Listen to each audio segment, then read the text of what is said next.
that even mean, Bowers Game Corner? Ahoy there, YouTube! I'm back again for another episode of Skip the Rules, and today we're skipping the rules for Unstable Unicorns for kids. This is for 2 to 6 players, ages 6 plus, take 15 to 45 minutes to play. In Unstable Unicorns, first thing you're going to want to do is separate the two different types of cards out. So there's white back cards and black back cards. Take all of the black back cards, shuffle them all up, and then deal 5 cards to each player.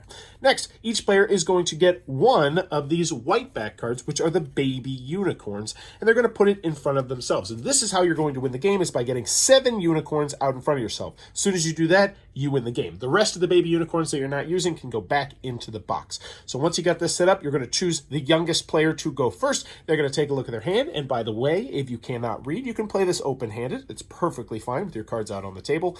And here's what you're going to do on your turn. So the first thing you're going to do is you're always going to draw a card on your turn. And then you have a choice. You can do one of 3 things. The first thing is that you can play down a unicorn card. And the unicorn cards will have the little horns in the upper left-hand corner. And if you play down a unicorn card, you just play it down just like that next to your baby unicorn, and then your entire turn would be over. So now we'll go over to the next player, which is always clockwise. First thing they're always going to do is they're going to draw a card, but they're going to choose to do the second action, which is to play a magic card. And anytime you see the stars right here, those are magic cards, and each one of those will have its own unique special ability down here on the bottom.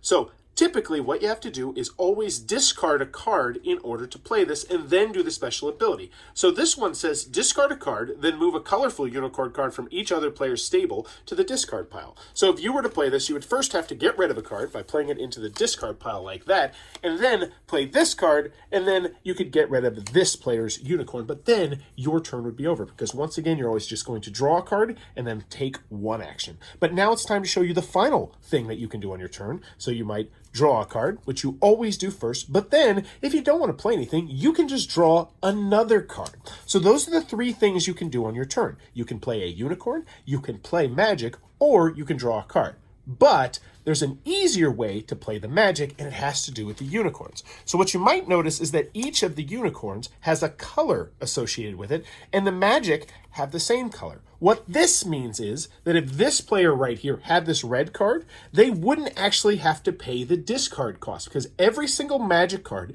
is going to cause you to discard a card. However, if you can match up a color, then you don't have to pay the cost. You can just do the special ability. Now, the last card we have not talked about is called the NEIGH card, and it's got an exclamation point up here on the top. And this cancels any other card from being played. So if someone was about to play a unicorn, you can stop that, and then their card gets put to the discard pile. If someone is about to play some magic, you can stop that. But beware, other people can also play a NEIGH on top of a NEIGH to stop your neighing.